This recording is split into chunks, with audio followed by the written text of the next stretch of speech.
the nation. Millions of families sit in their kitchen tables in order to figure out their limited finances and to make difficult decisions. Ensuring that their hard-earned dollars are being stretched to maximum effect. The federal government, however, shies away from any opportunity to ensure the same accountability. Madam Speaker, Americans are tired of seeing their hard-earned tax dollars wasted through fraud. I hope to see this common sense legislation signed into law. I yield back. For what purpose does the gentlewoman from Texas seek recognition? To address the House for 1 minute, ask unanimous consent. Without objection, the gentlewoman is recognized for 1 minute.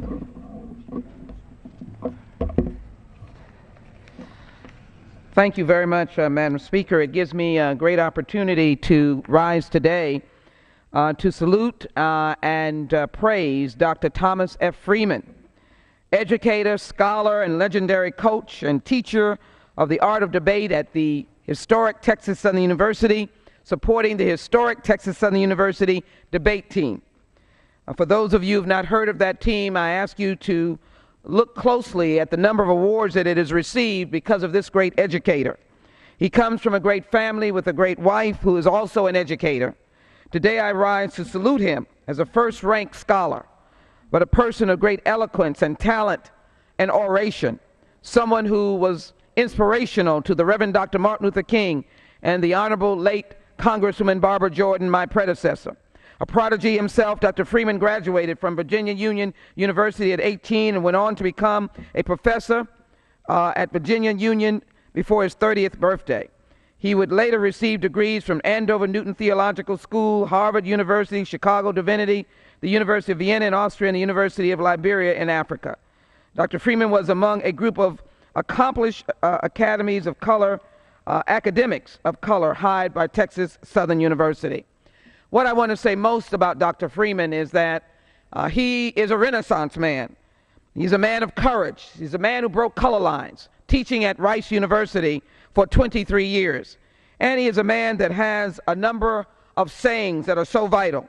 One is, there is an ethical dimension to leadership. If you do not consider ethics, then your leadership is hollow. I thank Dr. Freeman for being the kind of icon that America can honor. His leadership will be rewarded by the many students who've gone on to greatness because of his tutoring. And in fact, even Denzel Washington was tutored by Dr. Thomas Freeman. He is 95 years old and will be honored in his retirement at Texas Southern University tomorrow, Friday, on September 13th, 2013. However, his light will continue to shine, for he will continue to work with students and provide light to those who are willing to learn. Thank you, Dr. Freeman, for being a great American and a great leader and a man of ethics, passion, Christianity, and courage. I yield back. The chair lays before the House the following personal requests. Leave of absence requested for Mr. Nadler of New York for Wednesday, September 11th and Thursday, September 12th. Without objection, the request is granted. Under the Speaker's announced policy of January 3rd, 2013, the gentleman from Iowa, Mr. King, is recognized for 60 minutes as the designee of the Majority Leader. Thank you, Madam Speaker. Madam Speaker, it's my privilege to be recognized to address you here on the floor of the United States House of Representatives, and to do so the day after the anniversary of the tragic attacks on America that took place September 11th, 2001, and the tragic attack that took place against Americans in Benghazi September 11th, 2012. Who would have believed, Madam Speaker, that a full year would go by and we would still not have the truth? We'd still not be to the bottom of the Benghazi events.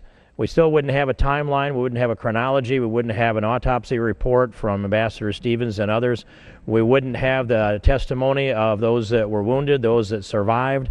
and we wouldn't have the full story from the administration, and we wouldn't have yet the confession from the administration that they willfully, I believe, misinformed the American people and the United States Congress. And so the individual who has taken the lead on this Benghazi series of events and called for a special select committee to investigate is a gentleman from Virginia, Mr. Wolf, and I'd be very pleased to yield so much time as he may consume to the leader on the Benghazi incident here.